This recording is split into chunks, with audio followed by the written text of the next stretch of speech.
Welcome to Sooner Politics Weekend Report. I'm David Vann. We're glad to have you with us this weekend. Hope you're staying warm. It's been quite a February, hasn't it? Let's get right into our first story. Gun rights restored in Oklahoma. This has been a big week at the Capitol, and we're just going to scratch the surface of it tonight. Let's talk about our lead story. If you see the collection of lawmakers and lobbyists and activists here in the picture, you'll notice a young woman with a man standing behind her left shoulder.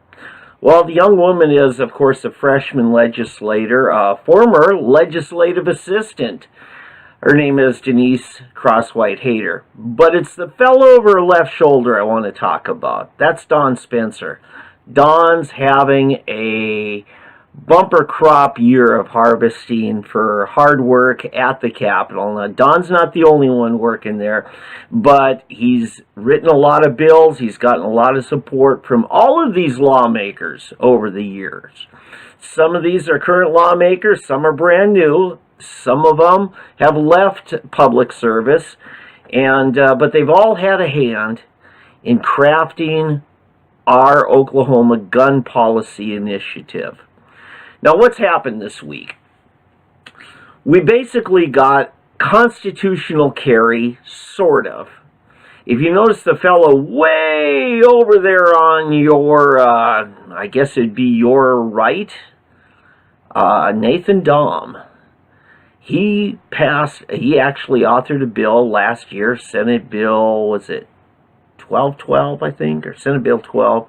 Anyway, it last minute passed the House passed the Senate, went to the governor after they adjourned for the session, and the governor vetoed it.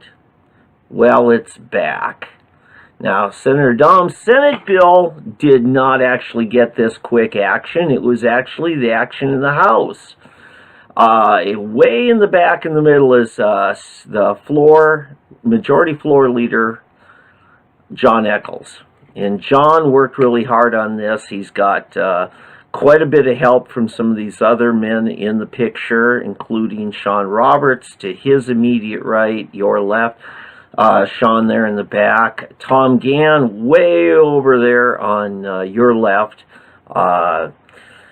was a part of it. A new guy right next to Tom in front there is Representative Jim Olson, and front and center there is Senator David Bullard. These are some of the people that pushed really hard on this, and they got it done. Governor Kevin Stitt signed his first legislation into law this week. It was this bill. Here's what it does. Whereas you used to need to go to classes all day long, bring your own gun, bring your own ammunition, pass the class, get all the paperwork, then you go down to your sheriff, you pay him a bunch more money after you paid for the class money. Doesn't matter that your mom and dad, and grandpa and grandma already taught you how to shoot. That's not good enough, or wasn't good enough for the state. You had to go through this class. And then you get your fingerprints so that the government has more information on your private biodata. Then you have to pay about $250 to the state, and eventually you get a license, not a liberty. Remember, a liberty is something guaranteed to us in the Constitution. A license is something we have to buy, that which would otherwise be illegal. It's time we restored our rights. What this does is give you the right to carry arms without going through all the hoops, paying all the money, having the pieces of paper. you are assumed to have a right to keep and bear arms. Now, there are going to be a few limits. Mind you, the Constitution itself says you shall not be deprived of these rights without due process of law. What is that? That means if you've been convicted of abusing others with your rights, you lose your rights. If you've harmed people, if you're a violent felon, you've lost that right. If you've proven to be so mentally unstable that you pose a threat to others and the courts have had to intervene in mental health issues, you lose that right. This is as it should be. This right belongs to emancipated adults. Doesn't belong to a 5-year-old. Again, these are the things that we do to ensure safety. So, given all that, now what you have the right to do as of November 1st, this goes into effect. Then you'll be able to carry arms to protect yourself. That means the mother that has an emergency protective order to protect her and or her kids can now go to the park or go for a walk in the neighborhood and carry without all the paperwork. Most of our emergencies where we have to protect ourselves don't give us a month's advance notice. No, we have to carry now when the emergency comes upon us. So this is a great week. This is our headline. Let's come back with page 2 after this message. Let's talk about SoonerPolitics.org. Sooner Politics is a citizen journalism project that we started nearly 5 years ago. It was an effort for citizens like you and me to make sure the news was getting out there that maybe the commercial or professional media wasn't covering, or perhaps they were held hostage to an agenda that really wasn't in the best interest of you and me. So citizen journalism is an essential part of keeping our democracy, and it's in that effort that we boldly proclaim that the freedom of the press is important for all of us. It's not just for commercial media. It's the right of the individual to print, publish, and distribute his free speech. You and I are the press just as much as the commercial media is. We need a strong commercial media. We need a strong professional media. But we also need the ability for us citizens to communicate directly with each other. And SoonerPolitics.org is just one of the tools whereby dozens, literally dozens of Oklahoma bloggers work together to make sure in this cooperative effort that we are able to stay better informed. Be sure to go to SoonerPolitics.org. No subscription fee, no membership. We appreciate you supporting our sponsors. Welcome back to Sooner Politics, page 2. I'm David Van. Our next story, 4 years of reforms. I'm telling you folks, it's almost unbelievable. It was not even 4 years ago, but this week, 4 years ago, the Oklahoma House did the unthinkable. They began to chip away at our state's prohibition on cannabis medicines. And it started with this young boy in blue. This is Cayman. Cayman and his family have struggled with some health issues. Cayman's seizures have been so debilitating and have not responded effectively to medications that the doctors have been legally able to give him up until not even 4 years ago. It was then that his family said, please, government of Oklahoma, give us the opportunity to try an experimental homeopathic essential oil called CBD oil. Well, that met with some resistance, but Cayman's story was compelling. Cayman and another little girl named Katie became the inspiration for this battle to really reassess where our drug policy is and where it should be. 4 years ago this week, the Oklahoma legislature, by 85 votes in the affirmative, decided to do a trial run of legalizing an essential oil called CBD oil. Mind you, this does come from the cannabis plant, marijuana, but it's without the THC, the psychoactive portion of the marijuana plant. So, without the fear of somebody getting high, we were able to give this under doctor supervision to people suffering epilepsy. Very few. This was a trial run, but it had so much success, so much restored quality of life, that in the 3.5 years since, we have seen an enormous growth in the number of people turning to CBD oil for so many health issues. Yes, there were a number of legislators who were not willing to give this an opportunity. 3.5 years ago, if you were caught with a little bottle of CBD oil, you would face up to a 5-year prison sentence for felony possession of a controlled substance. Yeah, even though it's non-addictive, non-hallucinating, non-psychoactive, this is where we were just 3.5 years ago.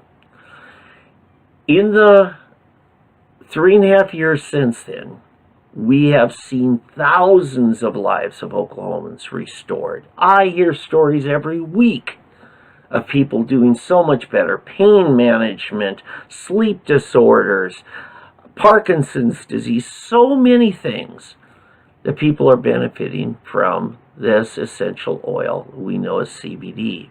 You see shops everywhere. You can buy it online. You can buy it in the big box stores. But again, 3.5 years ago, it brought you a 5-year prison sentence. Moms trying to take care of their kids risk going to prison for 5 years because of our antiquated drug policy.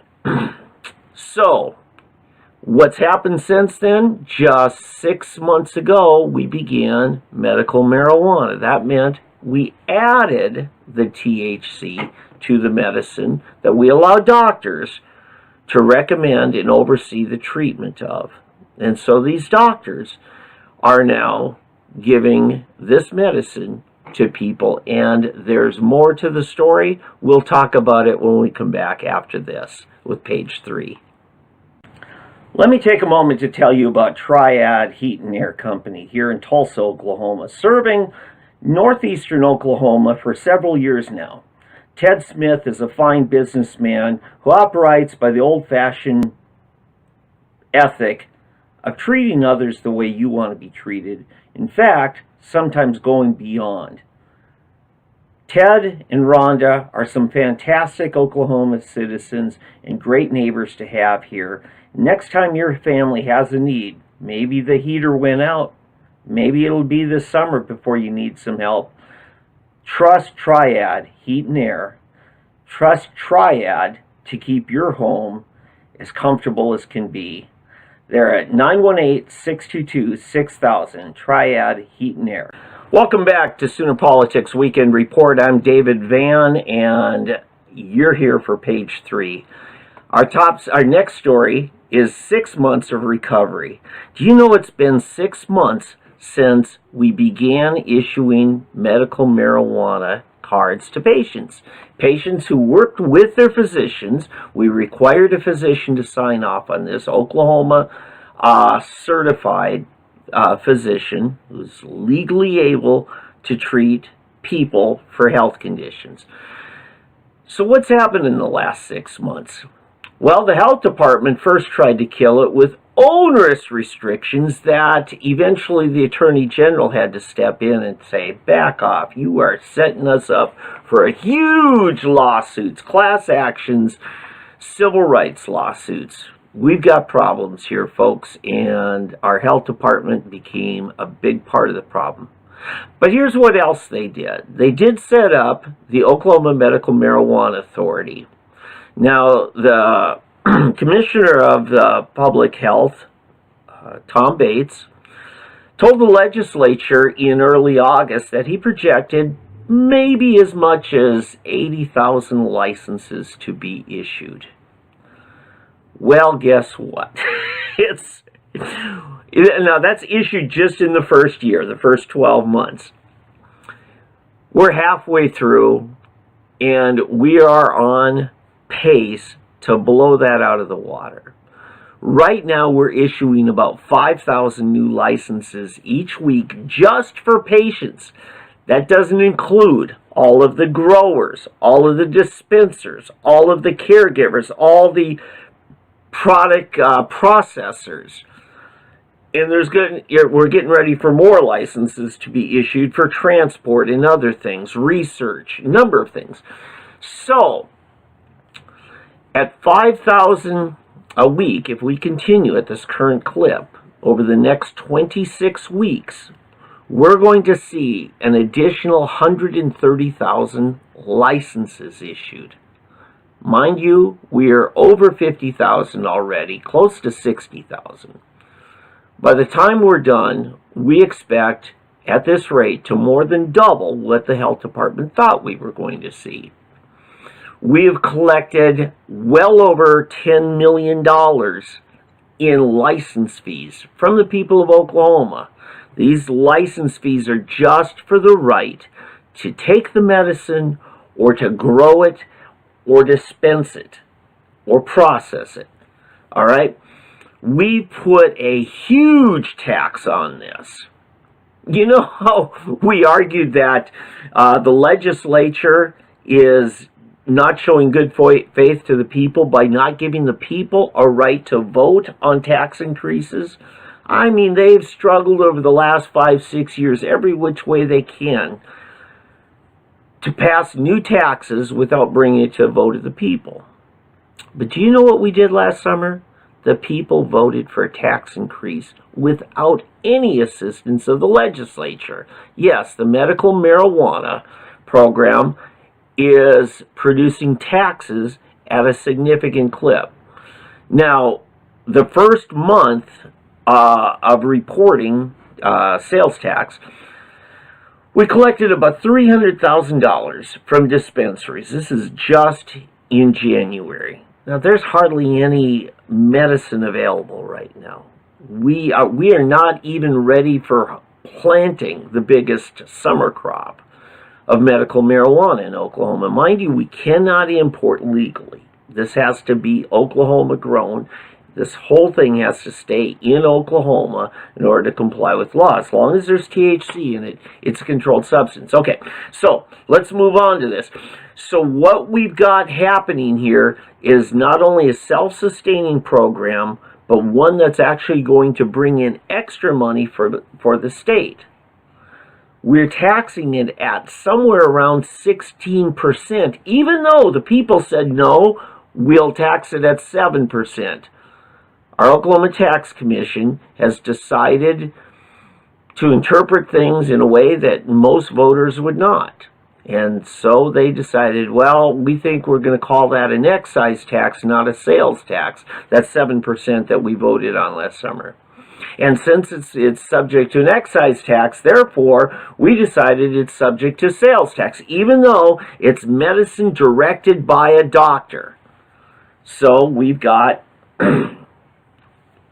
about 16-17% tax rate in most of the state of Oklahoma, depending on what your local taxes are. All right.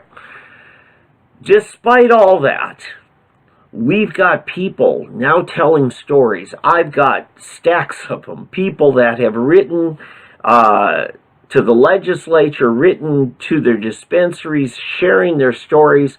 So Thursday night, I, as a member of National Alliance for Mental Illness, the Tulsa chapter, was part of a town hall for people who want to tell their story, particularly on mental health. You see the picture there. Eventually, I was going to get to this picture. All right. Thank you for being patient. The man on the left there in the dark blue suit is a young Navy veteran named Cody. Cody had severe PTSD when he was discharged with a disability from the Navy. Cody's family, after I think 3 hospitalizations, psychiatric hospitalizations, his family said, go to Colorado and let's try medical marijuana. So under proper supervision, he did. Cody showed us this big bag of pills. He had a Ziploc bag that was like, gallon size. And it was most of the way full with about, I forget how many he said, 900 and some pills, I think. And he said, this is what the VA gave me for a month's supply to take care, or to attempt to take care of my generalized anxiety disorder, depression, PTSD, agoraphobia. He listed a number of things. It's very complex. And then he showed us this tiny little vial, about an inch tall little glass thing. And he said, this is a little vial of oil that I use in a little personal vaporizer. He said, the only medicine I now take for a month is this little 1 gram vial. He vapes it now, so it's kind of a steam, kind of a, an inhaled medication, gives him instant relief when he's in a panic attack, and that's as it should be. The VA wanted him to just swallow some more pills and do his best to tolerate it for the next half hour to an hour until the medication kicks in. Well, that doesn't always work, as we know from a story about a year ago in Owasso. A veteran, 3 tours in the Middle East, and he's in such bad shape. His wife is now caring for the family, trying to take care of him and provide for the family, so she has to go to work. One day, he was doing particularly tough, he was in bad shape for about a week, at least a week, and so the wife calls the Owasso police and say, could you do a wellness check? Could you go check on my husband? And as the police are wont to do, they need to identify that they are the police, and a couple of them went to the door, pounded on the door, and said, called his name, said police, and open up, and that threw this veteran into a flashback, a psychotic event. He came to the door with a gun. The police shot and killed him. Another tragedy, because he was not effectively treated for his PTSD condition. So it's for all the veterans like Cody, all the deceased veterans who have been yet another casualty of our wars, that I've gotten involved in this as a mental health advocate. I want to say thank you to all the courageous people who are stepping up and telling their story. This is a medical program. Are there abuses? Heck yeah, where are there not abuses in anything our government does? Anything. But it's for the legitimate conditions of people who need their lives restored, who need the hope that there is something that will treat their condition. For those people, I support 788, the medical marijuana program, and I support the full implementation with the least amount of restrictions. And I'm glad to report that 93 of our 101 legislators voted with me, voted with the leadership, and we got some things done. We'll talk about that more after this. Do you ever get the sense that the business of staying healthy is sometimes being co-opted by major pharmaceutical corporations? Yeah, I do too. In fact, some of the best medicines are not the ones that have a patent exclusivity for one company. And New Wellness is one of those companies here in Oklahoma that is actually going back to rediscovering some of the old medicines, the homeopathics, the oils, the plant-based medicine. I want you to, next time you have a health need, look to naturopathic means to take care of yourself. In fact, you might just save yourself a lot of health problems by proactively working with all of the tools of homeopathy. Go to newwellness.com. That's GNU wellness.com, 918-949-6699. Welcome back to page 4 of Sooner Politics Weekend Report. I'm David Van. Glad you're with me tonight. Yes, I teased it in our last segment, but medical marijuana gets 93% support in a House vote this week. This in front is John Echols. He's the majority floor leader. He's having a great session, folks. He's become a champion of liberty in Oklahoma in a fantastic way. Over his right shoulder there is Scott Fettgatter. Scott is from Okmulgee. Let me tell you about Scott. Last summer, Scott voted no on medical marijuana. Scott had a lot of serious concerns about it. But it passed with 57% of the vote. Let me tell you what Scott did. Instead of complaining, subverting, trying to undermine it, Scott did everything he could to make it better and to make it accessible, make it workable. Some in our state government are doing everything they can to subvert it. And yes, I will start calling out names. I have in the past. I'll continue to do so. Some of them are facing felony indictments for some of the things they're doing. Some are yet to be named in indictments. But we expect those indictments to come. All right, getting back to these two fellas. They went to work this summer during a time of uproar in the state in the month of July. People were furious at our health department for blatant efforts to go beyond their constitutional powers in an attempt to try to kill the medical marijuana program before it even got off the ground. John Echols saw what was happening. So did Scott Fettgatter. Fettgatter put aside his personal opinions about shouldn't we, was this a good idea, was it not? He said, let's work with it. So John Echols called together an interim study. He got with Senator Greg McCourtney, and the two of them decided to co-chair a bicameral or joint interim study on medical marijuana. It took 13 weeks of testimony, hearings, questions, answers, research. John got with a number of people and he said, tell me, how would you fix what we've got right now?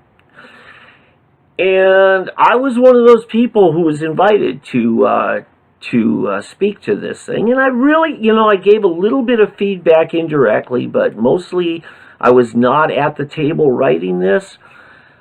But I support what John did to find a certain amount of consensus. And what John Echols is doing is presenting the framework. What we've got right now is State Question 788. Some of it is vague. Some of it's incomplete. Some of it is barely workable.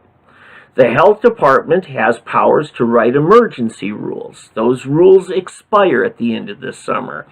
So we have to have a framework in place, a durable set of guidelines, statutes, if you will. And Representative Echols and Representative Fettgatter have built a consensus and presented on the floor this week, just 2 days ago, the Medical Marijuana Unity Bill. Why is it called Unity? Because these are the things that the legislators, especially those in the interim study and in the committees that have looked at it, they say, yeah, we can live with this. That doesn't mean there aren't other bills. That doesn't mean there aren't further changes coming.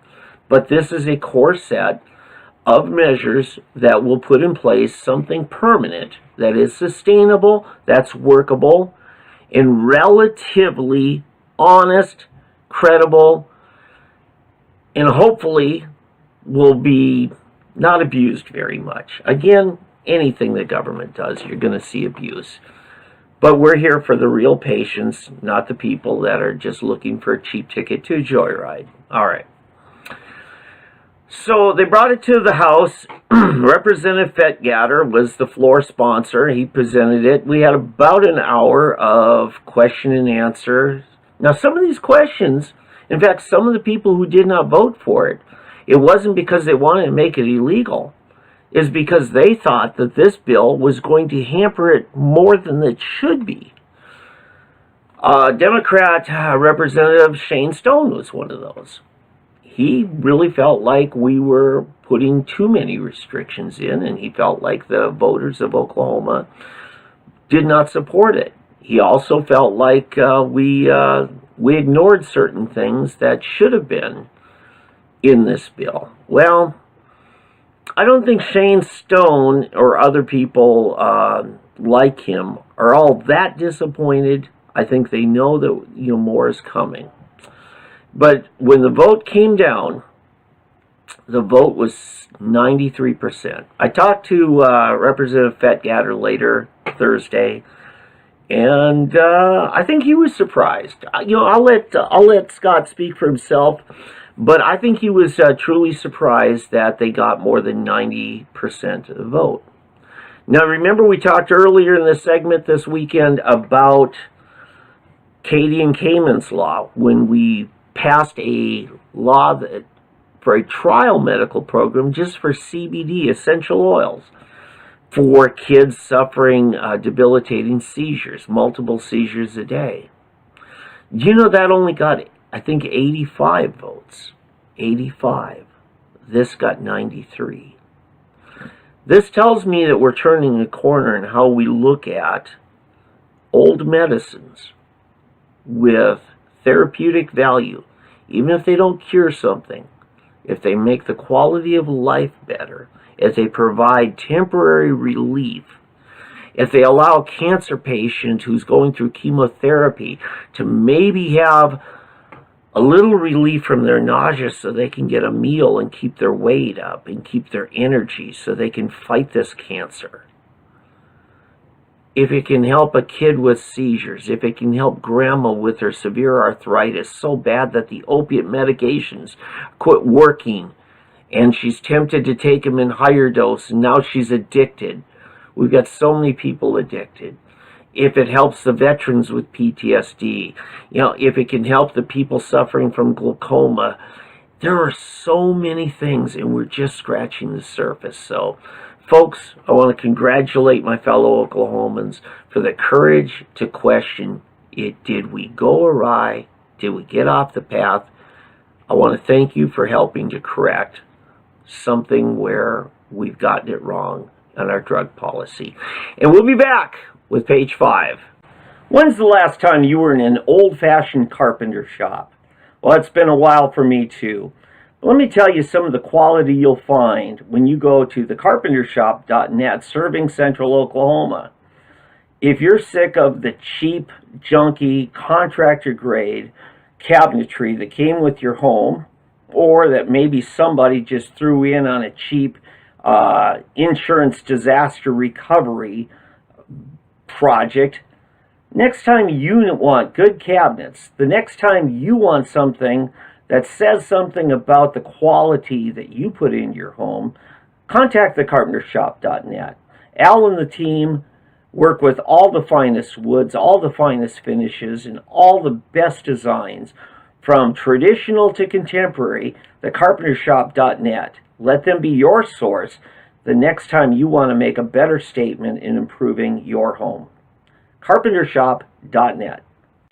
Welcome back to Sooner Politics Weekend Report. I'm David Van, and yes, that's John Eccles again in the foreground, the majority floor leader of the Oklahoma House of Representatives. He's got another winner this week with State Question 788 going retro.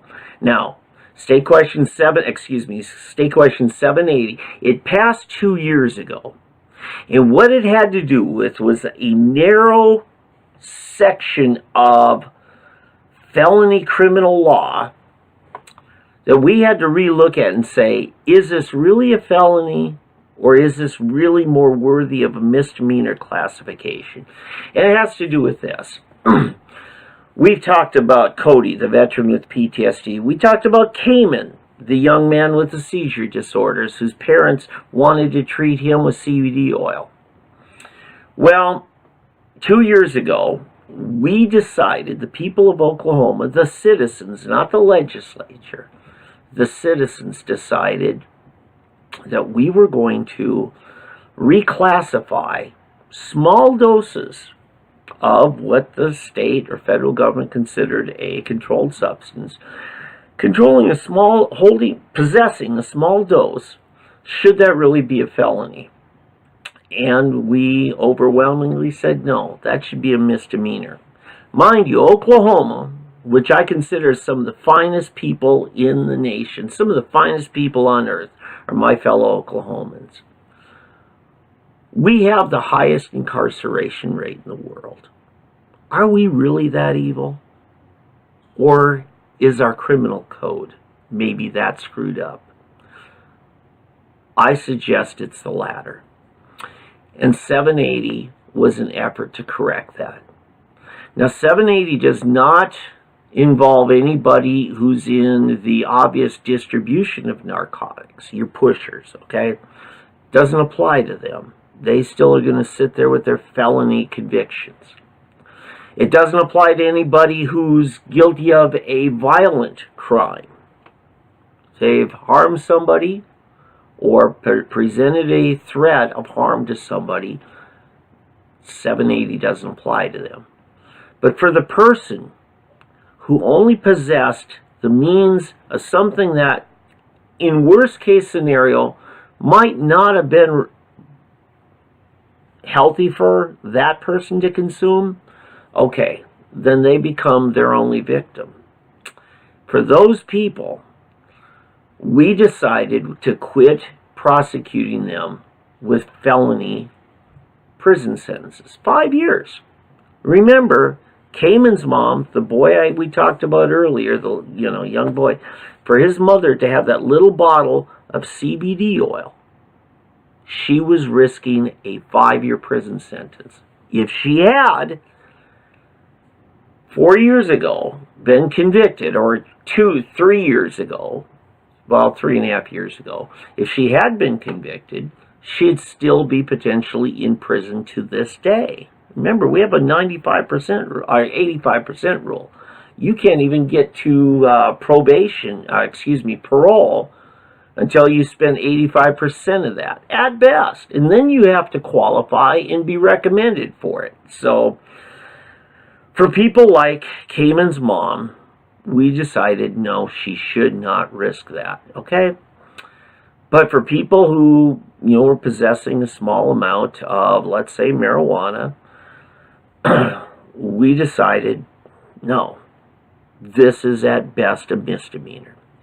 Well, now what we're doing with 780, and yes, I eventually got to it, there's a bill that these two men, Jason Dunnington, the Democrat over John's right shoulder, the two of them are teaming up to present legislation that will make 780 retro to this narrow group of convicted felons who were convicted on simple possession of a small amount with no violence, no intent to distribute.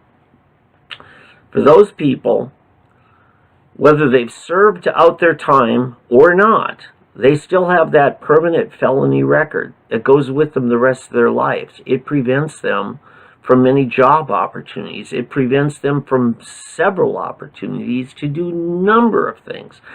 It keeps them from having their civil rights restored. Again, what was our first story tonight? Restoring our Second Amendment rights to keep and bear arms. That's essential to our right of self-defense. So 780 is going through the legislature right now. This week I expect it to come up in the House. Let your lawmakers know where you are on State Question 780. It's essential. It's coming up maybe this week. It just passed out of the House on Thursday. I want to salute these two men, Don't always agree with either of them. But they're having a banner week this week, and they deserve our respect. They deserve our support. They could use it right now. Call your lawmakers, your senator, your House members. Tell them to support this effort to make 780 retro and get these people back to work, back home to families, back on the job, and back paying taxes instead of costing us so stinking much in taxes to keep them incarcerated. They didn't harm anybody. They may not have been wise in what they put in their own body, but by my book, that's not a felony. I'm David Van for Sooner Politics Weekend Report. Thank you so much for being a part of this. We got plenty of changes coming. Yes, you're seeing a little bit of a new look in our layout and our set. We're glad to be a part of it. Oh, I got one more thing I want to tell you about. The OKGOP Reloaded. And I want to tell you what we did. Here's a picture. Last weekend, I had a big weekend. Yes, I wasn't here last weekend. I was fighting off a head cold and everything, but I finally got well enough to get to my county convention. And we had elections from Tulsa County. These are the 6 who were elected, and of course, yours truly. In the picture nearest me, there's myself. And my fellow county party officials. Your county Republican Party either has had their convention or is about to. I believe Cleveland County, Wagner County are holding theirs today as we speak. Next weekend, the Oklahoma County is having their convention. That's down there, Oklahoma City, and all the surrounding communities there in the county. Be sure to be a part of it. And then, coming up in April, be sure to be a part of our state convention. It's time to move forward. We're reloading. We are refreshing. We are excited about what comes up. And in fact, 1 year from today, we will be facing Super Tuesday in Oklahoma again. This is going to be an interesting year. Be a part of it. Stay tuned. Stay close. Let's all be a part of making Oklahoma a better place to live and a shining example how the United States should live. Good night. I'm David Van. Glad you were with me. Have a great night.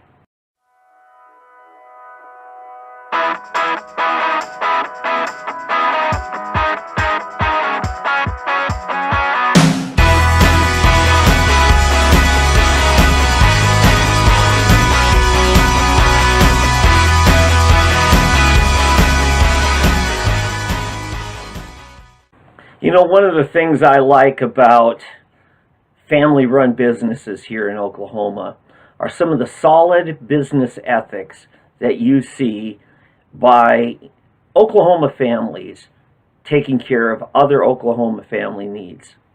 George and Becky Fott are 2 such people. Their Clean Pro carpet, fire, water restoration company has been serving the Muskogee area for many, many years, and now in their 2nd generation with Jameson and the rest of the team, they're restoring to much of eastern Oklahoma's special needs for maintenance as well as disaster recovery. Look to George and Jameson and the whole team next time you have a need. Take a look at your carpets right now. Are you ready for carpet cleaning? Forget the big bulky machines you have to lug in and out of the grocery store. Just call Jameson and George and the team. They're in Muskogee, 918-686-0222. That's Clean Pro, Oklahoma. You can contact them at cleanpromuskogee.com.